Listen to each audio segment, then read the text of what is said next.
नमस्कार यार, maths by DK Sharma YouTube channel पे आप लोगों का स्वागत है। आज हम लोग करेंगे सेट नंबर 429। और जितने भी भाई वीडियो देख रहे हैं यार, सारे लोग वीडियो को लाइक कर दीजिएगा। ओके ना?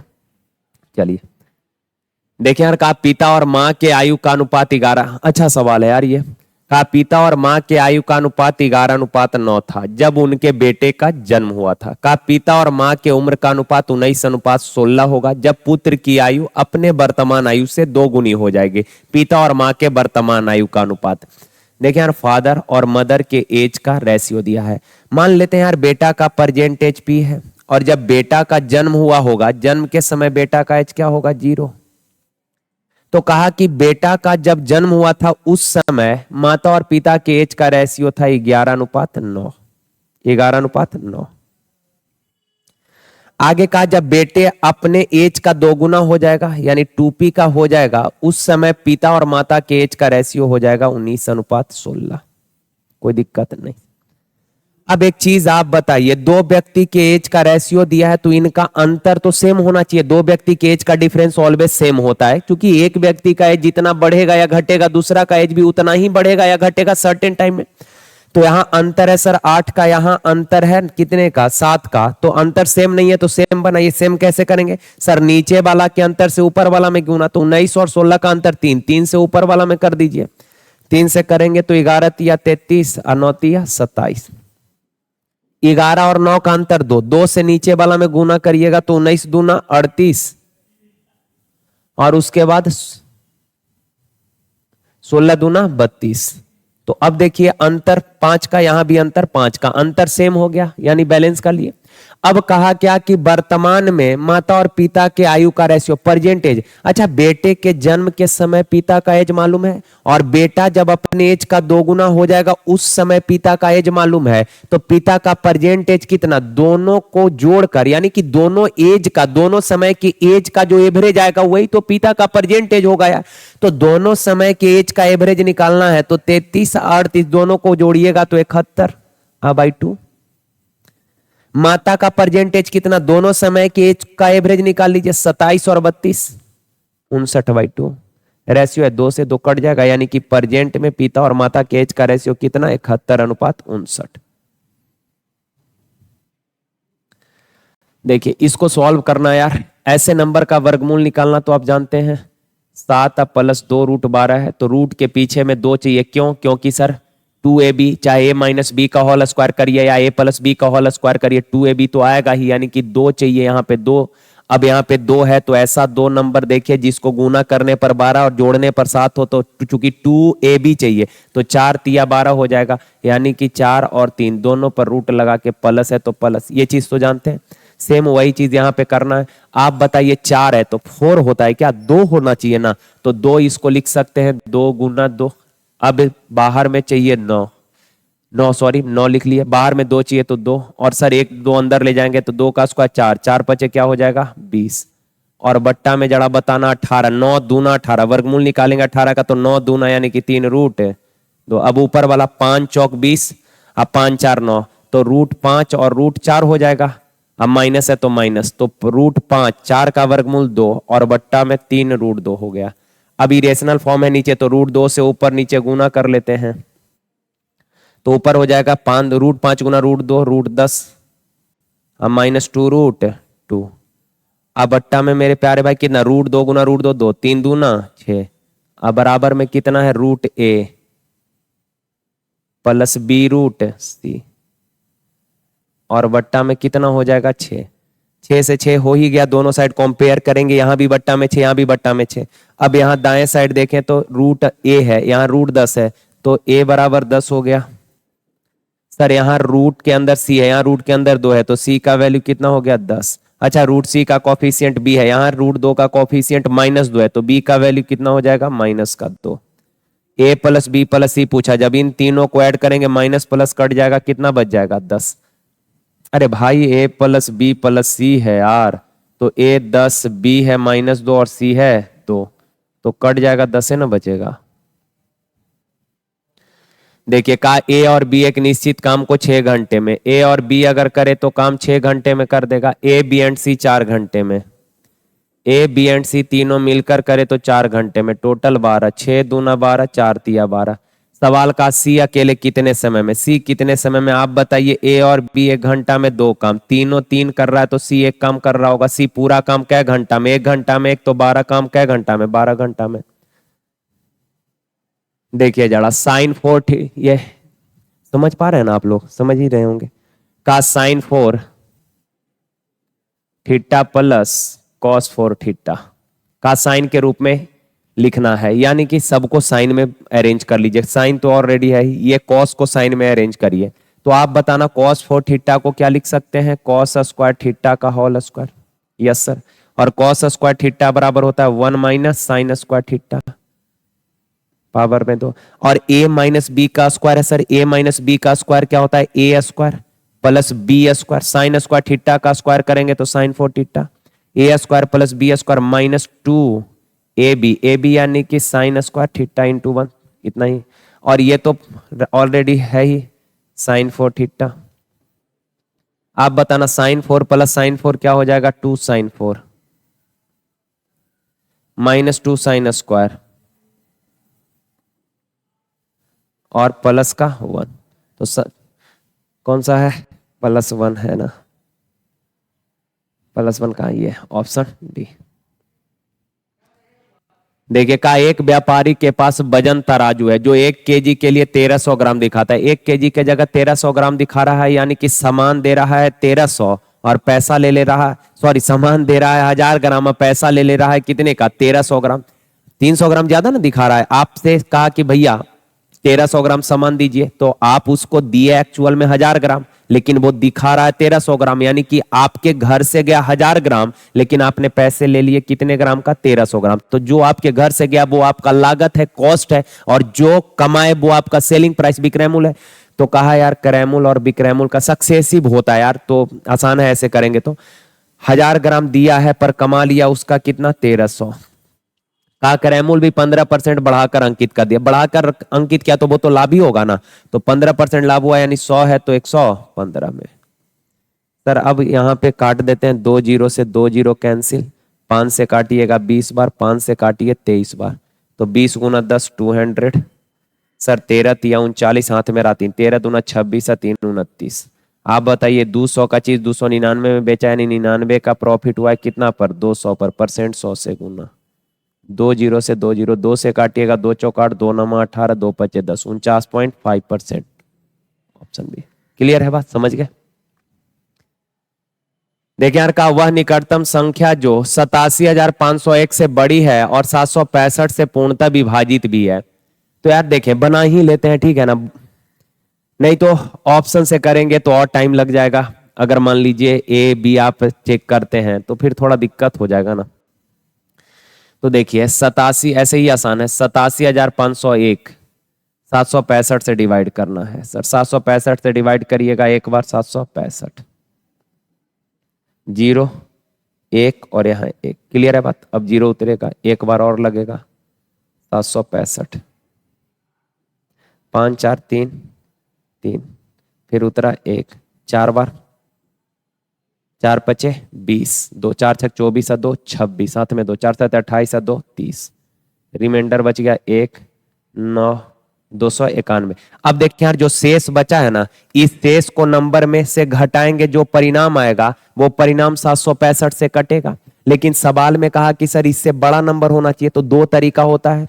सर जो शेष बचा इसको नंबर में से घटाएंगे, जो परिणाम आएगा वो 765 से कट जाएगा, या फिर इन दोनों संख्या के डिफरेंस को इसमें जोड़िए। इन दोनों का डिफरेंस कितना है, डिफरेंस है मेरे प्यारे भाई 4 7 474। 474 को इसमें ऐड कर दीजिएगा, जो परिणाम आएगा वो भी कटेगा। तो इससे बड़ा पूछा है तो ये जोड़ना पड़ेगा। अगर छोटा बोले होता तो घटा देते, बड़ा बोला तो डिफरेंस को जोड़ दीजिए, भाजक और शेष के डिफरेंस को, यानी 474 को ऐड करेंगे तो ये 5 7 5 4 9 7 8 87,975। Option B.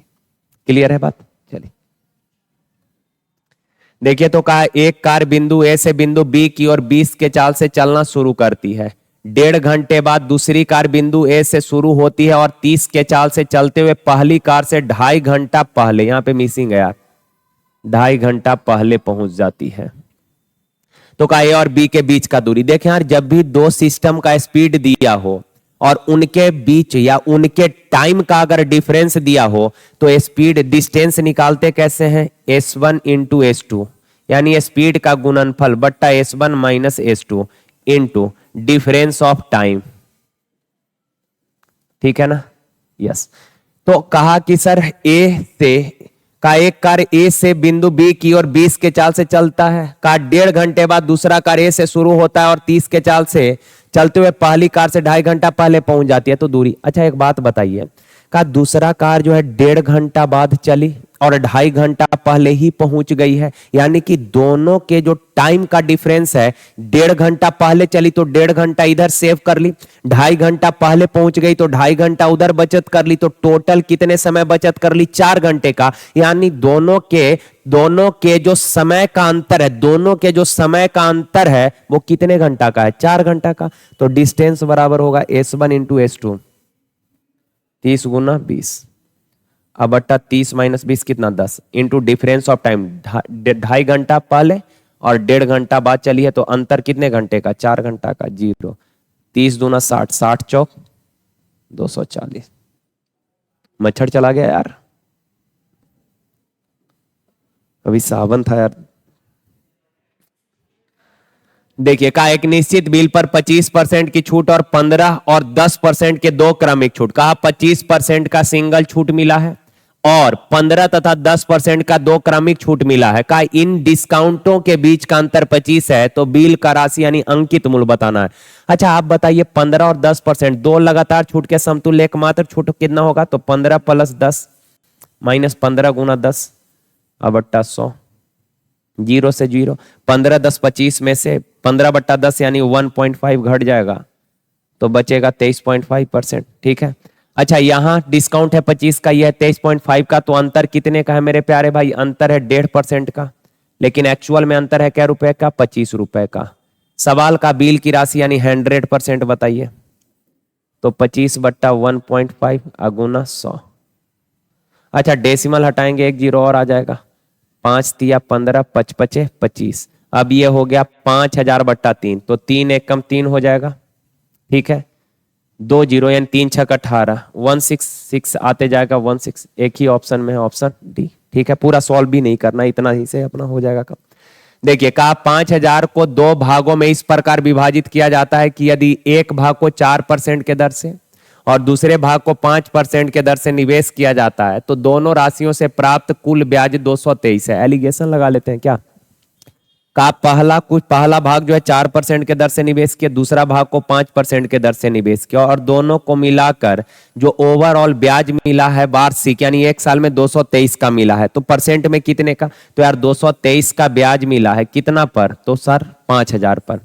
परसेंट में कितना, 100 से गुना, 2 जीरो से 2 जीरो यानी 223 बट्टा 50। करते क्या है, 50 से सबको मल्टीप्लाई कर देते हैं, मेंटली करिए, लिखना नहीं है। 50 से अगर गुना करिएगा तो ये हो जाएगा कितना, 200%, ये हो जाएगा 250%, और ये 50 से 50 कट जाएगा यानी कि 223 ही रहेगा। अब इनका अंतर है 23 का मेरे प्यारे भाई, इन दोनों का अंतर कितने का है, तो 7, 3 यानी कि 27 का। अब कहा कि बताइए 4% के दर से उधार दी गई राशि कितना है। आप बताएं, 4% के दर से उधार दी गई राशि 27 यूनिट, 5% के दर से उधार दी गई राशि 23 यूनिट, दोनों को मिलाकर टोटल धनराशि है कितना, 50 यूनिट पर एक्चुअल में है धनराशि 50,000। 50 यूनिट 50,000, तो 1 यूनिट बराबर 100। 4% के दर से उधार दी गई राशि यानी 27 यूनिट का वैल्यू, 1 यूनिट बराबर 100, तो 27 यूनिट बराबर 2700। ओके,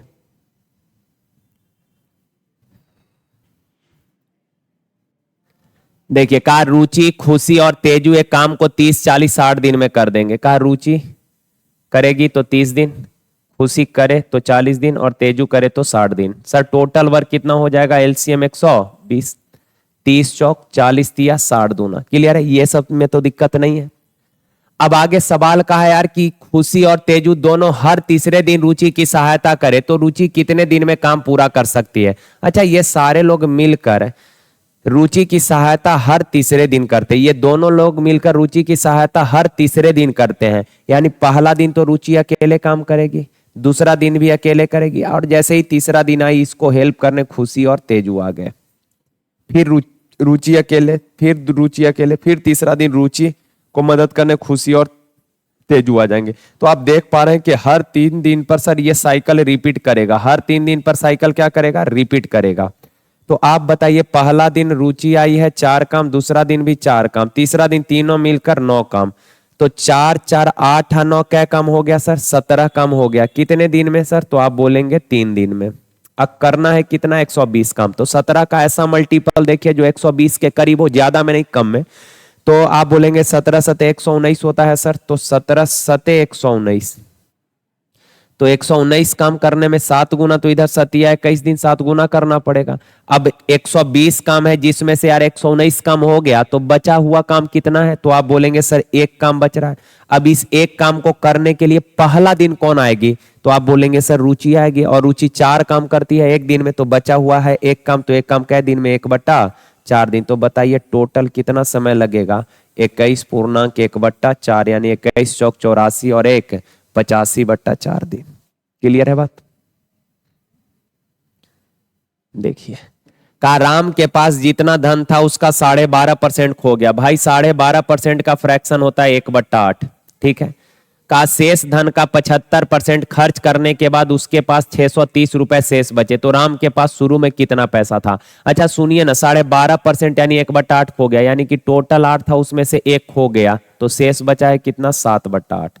अब कहा शेष का 75%, 75% यानी कि 3/4, 3/4 जो है खर्च कर दिया, तो अगेन शेष बचा कितना, यानी 4 में से 3 खर्च कर दिया, तो शेष बचा कितना, 1/4।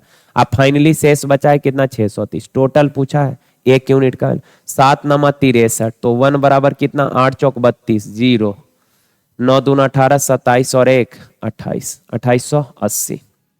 और फ्रैक्शन में 1 टोटल को, परसेंट में 100% टोटल को डिनोट करता है, और फ्रैक्शन में 1 टोटल को डिनोट करता है। देखिए का इन सब का एचसीएफ निकालना है, तो ऊपर वाले का एचसीएफ निकालना पड़ेगा। सर ऊपर वाले का एचसीएफ, तो 12, 14 और 16 का एचसीएफ, यानी ऐसा नंबर, वह बड़ी से बड़ी संख्या जो इन तीनों को काट दे, आप बोलेंगे सर 2 होगा। नीचे वाला का एलसीएम निकालते हैं, फ्रैक्शन का यही तो करते हैं, जो निकालना हो ऊपर वाले का उसका अपोजिट नीचे वाला। एलसीएम निकालना है तो ऊपर वाले का एलसीएम, नीचे वाले का एचसीएफ। एचसीएफ निकालना है तो ऊपर वाले का एचसीएफ, नीचे वाला का एलसीएम। तो आप बताइए 5, 15, 17 का एलसीएम क्या हो जाएगा, तो सर 15, इसका तो 15 हो जाएगा, और ये 17 है, तो कॉमन कुछ नहीं है, तो 15 गुना 17, तो 17 पचे 85, हाथ में रहा 8, 17 और 8 कितना हो जाएगा, 25, यानी कि 2/255, 2/255। देखिए कहा यदि 4 अंकों की संख्या जो है का ये 7 से विभाज्य है, तो बाई का मन, अरे आसान कितना यार, 7 छक 42, 4 और 3, 7 छक 42, बचेगा 1, तो बाई का मान कितना लेता कि 7 से कट जाए, तो 7 दूना 14, बाई का मान 4 लेंगे, कट जाएगा। देखिए कहा इसमें कुछ मिसिंग है यार, पता नहीं क्या मिसिंग है, आसान सा सवाल है, आप लोग कर ही लेंगे, ठीक है ना। ये कुछ एरर है सवाल में, कुछ नहीं, वहां पे बी छूट गया है, और क्या। देखिए रजनीश ने एक बैंक से 15,000 की राशि उधार ली और 2 समान वार्षिक किस्त में ब्याज सहित पूरी राशि चुका दी। जहां रजनीश ने बैंक से उधार लेने के 1 वर्ष बाद पहली किस्त का भुगतान किया, यदि ब्याज की दर यानी कि इक्वल, 2 इंस्टॉलमेंट में पूरा पैसा चुका दिया, दोनों इंस्टॉलमेंट इक्वल है, और कहा जब कर्ज लिया था उसके 1 साल बाद पहला इंस्टॉलमेंट दे दिया। आगे कहा कि ब्याज का दर 40% वार्षिक है और ब्याज वार्षिक रूप से चक्रवृद्धि होता है, तो रजनीश द्वारा भुगतान की गई प्रत्येक किस्त का मूल्य ज्ञात करें। कितना आसान है यार, रेट 40% है तो 40% ब्याज दर है, 40% का फ्रैक्शन 2/5, ब्याज मूलधन पर मिलता है, यानी मूलधन अगर 5 है, 2 का ब्याज मिला, तो इंस्टॉलमेंट या अमाउंट हो जाएगा कितना, 7। अच्छा सेकेंड ईयर तो स्क्वायर करेंगे, 5 का स्क्वायर 25 और 7 का स्क्वायर 49। अब देखें तो इंस्टॉलमेंट दोनों इक्वल है क्या, आप बोलेंगे सर नहीं, पर सवाल में तो बोला कि 2 इक्वल इंस्टॉलमेंट पे किया है, तो इंस्टॉलमेंट इक्वल करेंगे, तो यहाँ 7 से, तो यहाँ भी 7 से, तो ये हो जाएगा 7 पचे 35। अच्छा आप बताइए टोटल प्रिंसिपल कितना हो गया, 60। टोटल अमाउंट कितना, पहला बार 49 दिए, दूसरा किस्त भी 49 का दिए, दोनों किस्त को मिलाकर टोटल पे कर दिए कितना, 98, ठीक है। आप बताइए, उधार लिया राशि, उधार लिया गया राशि है 1500, अनुपात में 60। अब का प्रत्येक किस्त बताइए, तो प्रत्येक किस्त तो 49 का, तो 49 यूनिट का वैल्यू काटिएगा। 25 छक 150, 25 नमत 225, हाथ में रहा 22, 25 चौक 100 और 22 122, यानी 1225। ऑप्शन सी होगा।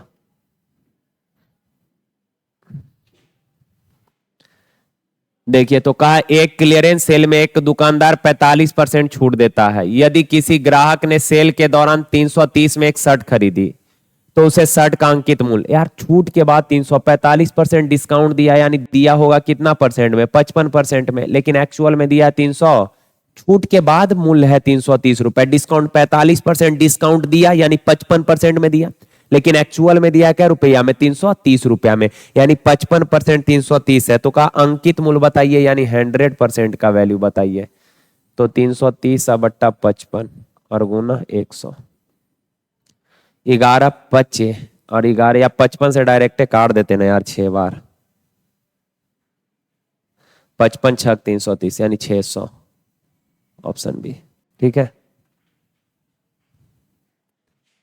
देखिए, कहा कि सर 60 रुपए पर केजी की लागत वाले कितने केजी चावल को 42 रुपए पर केजी की लागत वाले 24 केजी चावल के साथ मिलाया जाए, ताकि परिणामी मिश्रण को 56 रुपए पर केजी के दर से बेचने पर 12.5% का लाभ हो सके। कहा क्या ना सर, कि सर 60 रुपए पर केजी वाला कितना चावल, 60 रुपए पर केजी वाला कितना चावल, यही मेन सवाल है कि 60 रुपए पर केजी वाले कितने चावल को 42 रुपए पर केजी वाले, 42 रुपए पर केजी वाले 24 केजी चावल में मिला दिया जाए, ताकि मिलाने से जो मिक्सचर बनेगा उसको 56 रुपए पर केजी के भाव से बेचे, तो 12% लाभ। देखिए यार, एलिगेशन में हर जगह का यूनिट सेम होना चाहिए, यहाँ कॉस्ट प्राइस, यहाँ कॉस्ट प्राइस, तो यहाँ भी कॉस्ट प्राइस होना चाहिए, पर ये मिक्सचर का सेलिंग प्राइस दिया है तो कॉस्ट प्राइस निकाल लेते हैं। अच्छा आप बताना, 56 रुपए पर केजी के भाव से बेचा, तो ये विक्रय मूल्य है, 12% लाभ, तो विक्रय मूल्य कितना, 112। विक्रय मूल्य का कंपैरिजन विक्रय मूल्य से क्रय मूल्य निकालना है 100 से गुना, 56 दूना 2 से 50 बार में, यानी क्रय मूल्य आ गया 50 रुपया पर केजी। अब आप बताइए सर इन दोनों का अंतर कितना है, 10। सर इन दोनों का अंतर कितना है, 8। रेशियो छोटा कर लेंगे, रेशियो अगर छोटा करेंगे तो 2 से 4 बार और 2 से 5 बार, यानी कि भाई मेरे 60 रुपए पर केजी वाले चावल का क्वांटिटी है 4 यूनिट, रेशियो क्वांटिटी का ही है। 42 रुपए पर केजी वाले चावल का क्वांटिटी है 5 यूनिट। ठीक है, आप बताना 42 रुपए पर केजी वाले चावल का क्वांटिटी है 5 यूनिट, पर एक्चुअल में दिया है 24 केजी, 5 यूनिट बराबर 24 केजी, तो 1 यूनिट बराबर क्या गुना है जरा बताइए, तो 5 चौक 20, 5 अठी 40, यानी 4.8 गुना। तो कहा कि बताइए 60 रुपए पर केजी वाले चावल का क्वांटिटी, तो 4 यूनिट का वैल्यू पूछ रहा है, यही तो पूछ रहा है, तो 1 यूनिट बराबर 4.8 है, तो 4 यूनिट बराबर कितना, 4 अठी 32, 4 चौक 16 3 19, यानी कि 19.2 केजी। ठीक है, देखिए का यार 3 संख्या 2 3 5 के अनुपात में सबसे बड़ी और सबसे छोटी का योग, सबसे बड़ी संख्या है 5, सबसे छोटी 2, इनका योग दिया है 9800, अनुपात में योग है कितना, 7। 7 यूनिट 9800, तो 1 यूनिट बराबर इतना। का सबसे बड़ी और सबसे छोटी का अंतर, सबसे बड़ी और सबसे छोटी का अंतर यानी 3 यूनिट का वैल्यू पूछा है। 7 से 14 सत्य 98, 14 तिया 42। ठीक है, आसान सा सवाल था यार। देखिए का एक राशि चौथे वर्ष का चक्रवृद्धि ब्याज है 6,000 रुपया चौथे वर्ष का, और 5वें वर्ष का चक्रवृद्धि ब्याज है 6750 रुपया। अच्छा इंक्रीज क्यों कर गया, क्योंकि ब्याज पर ब्याज मिलता है, मानते हैं बात। अब आप बताइए इससे कितना ज्यादा है, इससे कितना ब्याज एक्स्ट्रा है, 750, और ये जो ब्याज एक्स्ट्रा किस पर मिला होगा, पिछले ईयर वाला ब्याज पर, यानी कि 6,000 पर। परसेंट तो 100 से गुना, 2 जीरो से 2 जीरो, 3 दूना 6, 3 से 25 या 75, 25/2 यानी 12.5%। सीआई में ब्याज पर ब्याज न मिलता है। कहा कि तीसरे चौथे साल का ब्याज 6,000, 5वें साल का ब्याज 6750 रुपया, तो इससे 750 ज्यादा है, और ये जो 750 एक्स्ट्रा ब्याज मिला है किस पर मिला होगा, पिछले साल के ब्याज पर मिला होगा। देखिए कहा मोहित एक स्थान ए से चलना शुरू करता है और स्थान बी पर 12 घंटे में पहुंचता है। कुल दूरी का 1/5/6 की गति से और शेष दूरी 8 के गति से तय किया, तो ए और बी के मध्य दूरी मान लेते हैं दूरी है d किलोमीटर। तो कहा कुल दूरी का 1/5 यानी d/5 भाग जो है आप कितना के चाल से गए हैं, 6 के चाल से। अच्छा d/5 ट्रेवल कर लिए तो शेष बचा होगा 4d/5 और इसी बचे हुए दूरी को कितना के चाल से तय किया, 8 के चाल से। और दोनों को मिलाकर टोटल टाइम लगा है क्या घंटा, 12 घंटा। 5 नीचे आ जाएगा तो d/6 × 30 प्लस 4 से काट दें 2 बार में, यस 5 नीचे आ जाएगा तो d/10 अब बराबर कितना 12। एलसीएम हो जाएगा मेरे प्यारे भाई 30, 30 एकम तो d एकम d, 10 तिया तो 3d, 3d और d कितना हो जाएगा 4d बराबर 12, 4 तिया 12 तो d बराबर 30 तिया 90, ऑप्शन बी। देखिए कहा दो संख्या का एलसीएम और एचसीएफ 75 और 5 है, उनका अंतर 10 है। अच्छा दो संख्या का एलसीएम दिया, एचसीएफ दिया, तो रिलेशन आप सबको पता है एलसीएम गुना एचसीएफ बराबर फर्स्ट नंबर गुना सेकंड नंबर यानी एक्स गुना बाई, ठीक है। तो यहां से आ गया एक्स बाई बराबर, तो पता करके लिखना नहीं था हम लिख दिया ऐसे ही दोबारा 75 × 5। अब आगे कहा यार संख्या का अंतर 10 है, संख्या है x बाई, तो x और बाई का अंतर दिया है 10, संख्या का योग या तो इसको अलजेब्रिक फॉर्म पता है, दो इक्वेशन मालूम है x + बाई निकाल लेंगे, नहीं तो आप थोड़ा सोचिए ऐसा दो नंबर जिसको गुना करने पर जो है ये इतना आ जाए और घटाने पर 10 आ जाए, तो 75 को ब्रेक करिए ना, 15 × 5 = 75, देखिए तो कुछ मिल रहा है 5 × 5 = 25 और ये 15, 25 और 15 का अंतर 10 हो जाएगा, यानी कि x और बाई, x का वैल्यू मान लेते हैं 15 है और या x का वैल्यू 25 है और बाई का वैल्यू 15 है। चूंकि अंतर x - बाई 10 लिए हैं तो बड़ा में से छोटा को घटाएंगे तब ना पॉजिटिव आएगा, तो x बड़ा ले लिए 25 और बाई 15। अब इनका योग पूछा है तो 25 + 15 कितना हो जाएगा 40, ऑप्शन सी, ठीक है। का एक राशि चक्रवृद्धि ब्याज के दर से 7 वर्ष में 8 गुनी, अच्छा 7 वर्ष में 8 गुनी हो जाती है, यानी कि सर 8 गुनी यानी 8 के पावर 1, 8 के पावर 1 होने में टाइम लगा है क्या साल, 7 साल। तो कहा कि वह राशि कितने वर्षों में 4096 गुना हो जाएगी, कितने वर्ष में 4096 गुना, अच्छा 4096 गुना हो जाएगी, तो 4096 कहने का मतलब क्या 8 के पावर 4, जिनको नहीं पता है याद हो ध्यान में हो तो वो ऐसे कर लेंगे, 4096 8 से इसको ब्रेक करेंगे तो 8 × 5 = 40, 8 एकम 8 दूना 16, अब 512 तो याद होगा यार, 8 का क्यों होता है 512, तो 8 के पावर 3 है, वो 8 और है, तो 8 के पावर कितना 4, तो सर 8 के पावर 1 होने में लगा 7 साल, तो 8 के पावर 4 यानी 4 होने में कै साल, 4 × 7 = 28 साल, ठीक है। का x का 30% बाई का 40% बराबर है, x का 30% बराबर है किसके, बाई के 40% के, काटिएगा ये 4 और ये 3, तो यहां से x और बाई का रेशियो क्या आ जाएगा 4:3। सवाल का बाई और x का 4 3 मत मार दीजिएगा, बाई और x का रेशियो पूछा है, तो बाई है 3 x है 4 यानी 3:4, बाई है 3 x है 4 यानी 3:4। देखिए का 8 संख्या का औसत 44 है, अच्छा 8 नंबर का एवरेज कितना है 44, का प्रत्येक संख्या में बाई जोड़ा जाता है तो औसत 47। सुनिए ना, हर नंबर में अगर बाई जोड़ेंगे आपको पता होगा कि जो चेंज नंबर में करिएगा ना वही चेंज अगर उसके एवरेज में करेंगे तो नया एवरेज आ जाएगा। हर संख्या में बाई ऐड किए हैं तो एवरेज भी बाई से बढ़ जाएगा यानी बाई ऐड हो जाएगा, तो 44 था, हर संख्या में बाई बाई बाई ऐड किए तो 44, एवरेज में बाई जोड़ दीजिए, ये नया एवरेज आ गया, लेकिन नया एवरेज दिया है कितना 47, तो बाई बराबर कितना हो जाएगा 3। देखिए का एक संख्या का 40% उस संख्या के 1/4 से, अच्छा 1/4 मतलब क्या परसेंट होता है 25%, नहीं भी पता है तो आप ऐसे निकाल सकते हैं 4 से 25 चौक 100 पर 1/4 यानी 25% है।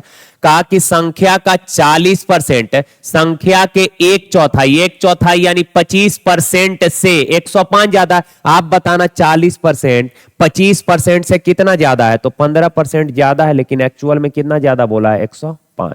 सवाल का संख्या तथा संख्या के 35% में अंतर, संख्या यानी 100% और 35% का अंतर क्या परसेंट 65, ओहो संख्या यानी 100% हो और संख्या का 35% 35 ना होगा, तो 100% और 35% का अंतर क्या परसेंट है 65%।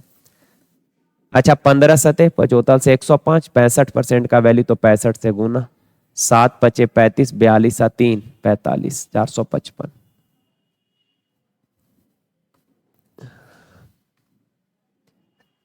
सवाल में कोई दिक्कत नहीं होगा।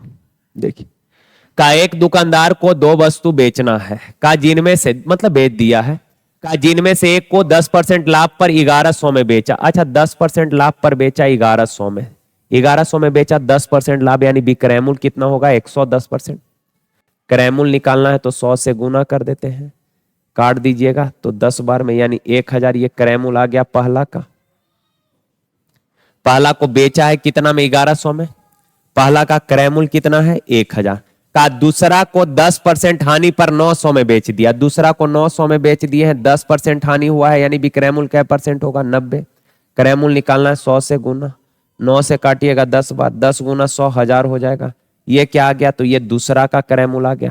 कहा कि ओवरऑल क्या हुआ है चेंज ये बताइए। अच्छा पहला का क्रय मूल्य 1000, दूसरा का क्रय मूल्य 1000, तो टोटल क्रय मूल्य कितना हो गया 2000। पहला को बेचा 1100 में, दूसरा को बेचा 900 में, तो टोटल विक्रय मूल्य कितना हो गया 2000।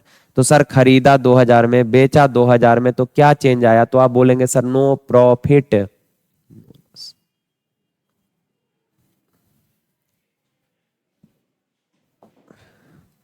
का एक 4000 की राशि को 10% वार्षिक दर से साधारण ब्याज पर उधार दिया। 5 वर्ष का साधारण ब्याज और 3 वर्ष के साधारण ब्याज में अंतर, अधिक या कम मतलब अंतर ही होता है। तो 10% के दर से 5 वर्षों का साधारण ब्याज 10 बचे 50%, 10% के दर से 3 वर्ष का साधारण ब्याज 10 दिया 30%।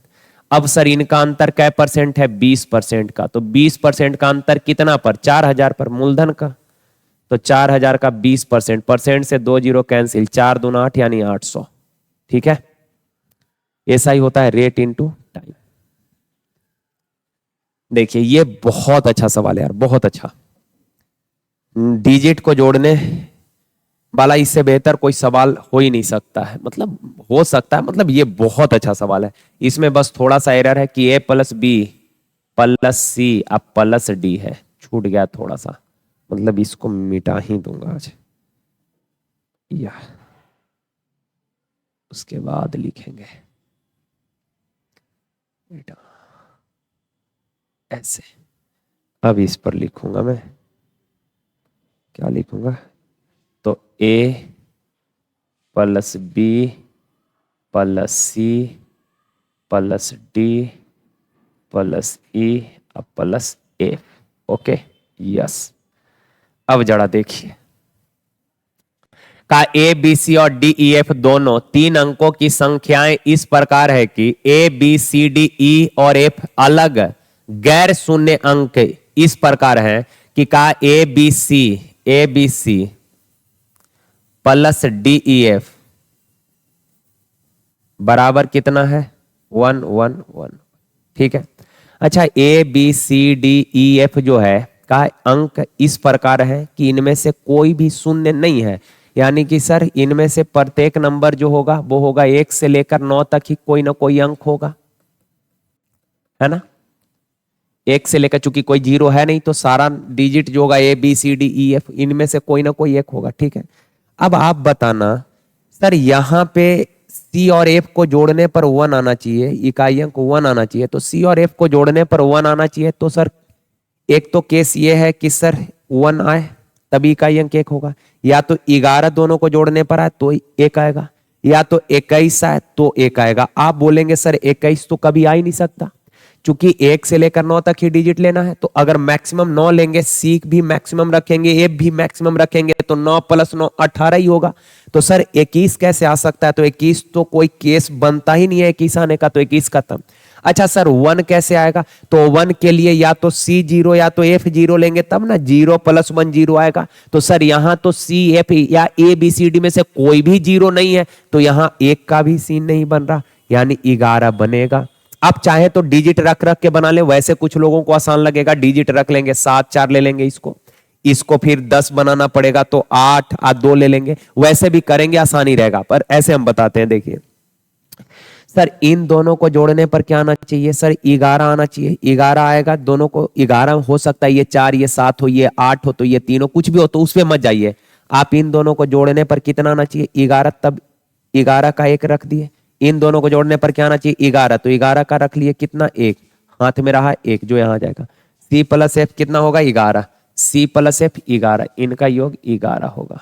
ठीक है, वाह, आ जाइए। अब देखिए आप बताना एक हासिल का है, बी प्लस ई को जोड़ने पर 11 आना चाहिए। एक हासिल जोड़ेंगे तब 11 आएगा, यानी कि बी प्लस ई का योग 10 होगा, और एक हासिल वाला तब नहीं 11 होगा, यानी बी प्लस ई 10 होना चाहिए। बी प्लस ई 10 होना चाहिए, बी प्लस ई 10 होना चाहिए। ठीक है, अब आ जाइए। अब 10, 10 और एक 11, हाथ में रहा एक, यहां पे आ गया। अब इन दोनों को जोड़ने पर भी 11 आ रहा है, इसका मतलब ए प्लस डी 10 रहेगा, तभी ना एक हासिल का जुड़ के 11 आ जाएगा। तो ए प्लस डी कितना होना चाहिए 10 होना चाहिए। अब सब हो गया, सबको जोड़ेंगे 10 और 10 20 और 11 कितना 31। देखें क्या है, देखें देखें कहां से लाई हो ये, देखो तुम्हारा है, कितना पैसा लगाया हो 70 रुपया में दिया है, टूटेगा ये, पकड़ो। देखें यार, का अभाज्य संख्या p और भाज्य संख्या c के संबंध में विचार करें। अच्छा, अभाज्य संख्या p, अभाज्य संख्या कौन है p, तो सर अगर p अभाज्य संख्या है तो प्राइम नंबर सबसे छोटा कौन है 2, उसके बाद 3, उसके बाद 5, फिर 7, 11, 9 मत बोल दीजिएगा 13, इस तरह से। और सी भाज्य संख्या है, तो भाज्य संख्या वैसी संख्या जिसका कम से कम, अभाज्य संख्या के लिए ध्यान रखिएगा केवल और केवल 2 फैक्टर होना चाहिए। अभाज्य संख्या का केवल 2 फैक्टर, यानी जो संख्या 1 और खुद के अलावे किसी से विभाजित न हो अभाज्य संख्या। लेकिन भाज्य संख्या का कम से कम 3 फैक्टर, फैक्टर अधिक से अधिक जितना मर्जी हो जाए कोई दिक्कत नहीं है, लेकिन कम से कम 3 होना चाहिए। और सबसे छोटा अभाज्य, सॉरी, सबसे छोटा भाज्य संख्या है मेरे भाई 4। क्यों?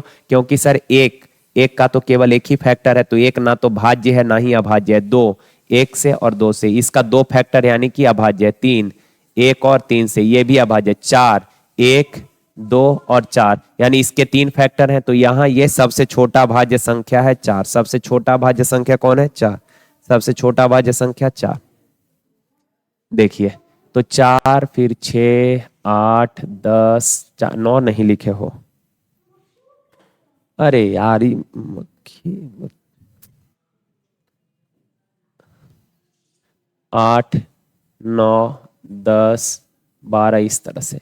अब सवाल कहा कि P प्लस सी बट्टा P minus C can be even, can be यानी कि क्या P प्लस सी बट्टा P माइनस सी इवन हो सकता है। कैन मतलब हो सकता है, हो सकता है। तो देख लेते हैं यार, P प्लस सी इवन हो सकता है क्या, 2 4 6, 6 अब बट्टा 2 3 नहीं, तो ऐसे मिला के ले लेते हैं। देखिए ना 11 और यहां से 9 लेंगे, 11 प्लस 9 प्राइम नंबर 11 और कंपोजिट नंबर 9 ले लेते हैं। अब बट्टा में 11 माइनस 9, तो 11 9 20 बट्टा 2, 20 बट्टा 2 यानी कितना 10, 10 इवन नंबर है, यानी कि इवन हो सकता है। अगर ऐसा रहता कि P प्लस सी बट्टा P minus see even, only even, तो गलत हो जाएगा सर। केवल इवन कैसे होगा, यहां से देख रहे हैं कि आप ले रहे हैं तो ऑड भी आ जा रहा है, तो केवल इवन या केवल ऑड हो ऐसा पॉसिबल नहीं है। यहां पे इवन भी हो सकता है, ऑड भी हो सकता है, ऑड तो हो ही रहा है बहुत सारा। 2P प्लस सी, अच्छा 2P प्लस सी ऑड, ऑड देख लेते हैं यार, 2 P का वैल्यू 2 ले लेते हैं, तो 2 दूना 4, ऑड लाना ना, तो 4 में क्या जोड़े कि ऑड आ जाए, तो ऑड आ जाए सर 9 जोड़ दीजिए। सी जोड़ना है यानी कंपोजिट नंबर सी जोड़ना है, तो 9 ऐड कर देंगे, तो 2 दूना 4 प्लस 9 13, 13 एक ऑड नंबर है, हाँ हो सकता है सर, ये भी सही है।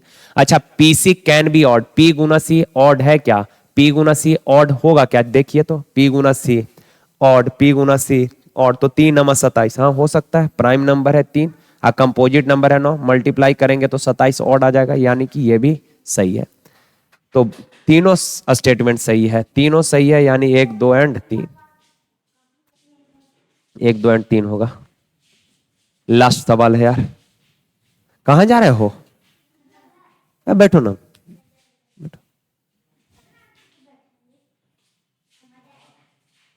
देखिए कहा 3 व्यक्ति ए बी और सी ने 3 4 5 के अनुपात में निवेश एक साथ करके निवेश करके व्यवसाय शुरू करता है। ए बी सी 3 लोग हैं, वो 3 4 5 के अनुपात में निवेश करता है और एक बिजनेस स्टार्ट कर लिया। अब आगे कहा यार कि 4 महीने बाद बी ने अपनी पूंजी का 50% धन निकाल लिया और वर्ष पूरा होने से 4 माह बाद सी अपने पूंजी का 20% धन निकाल लिया। यदि वर्ष में कुल लाभ 31,000 वर्ष में, यानी कि ये बिजनेस क्लियर हो गया कि सर वर्ष अर्थात 12 महीने का है। और आप बताइए अगर ये बिजनेस 12 महीने का है मेरे प्यारे भाई, तो कहा 4 माह बाद बी ने अपनी पूंजी का 50% निकाल लिया। 4 माह बाद निकाला यानी 4 माह तक तो बी का पूरा पैसा बिजनेस में रहा।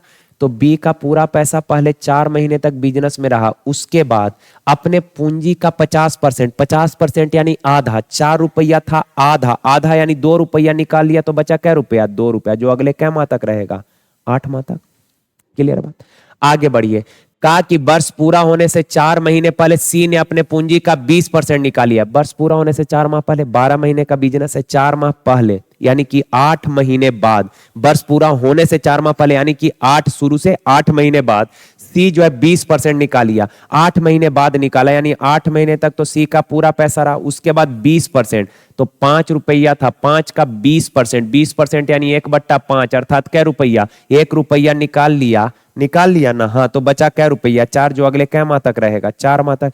ए के बारे में कुछ नहीं बोला यानी ए का पूरा पैसा पूरे वर्ष यानी 12 महीने तक रहा, तो ए का लाभ होगा कितना, ए का पूंजी गुना ए का समय, काम खत्म। अब लिख लीजिए यार, 12 तिया 36, 4 चौक 16, 8 दूना 16, 16 16 32, 40 और 4 चौक 16, 40 और 16 56। रेशियो छोटा कर लेते हैं, 4 नमा 36, 4 अठी 32, 4 अठी 56, 14 चौक 56 होता है ना।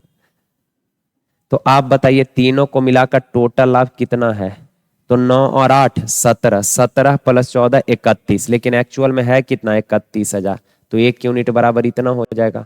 सवाल कहा कि बताइए ए का हिस्सा यानी 9 यूनिट का वैल्यू, 31 से 1000 बार, तो 9 गुना 1000 9000, ऑप्शन ए। ठीक है, तो चलें यार आज के लिए यहीं तक। थैंक यू, धन्यवाद मेरे भाई, थैंक यू।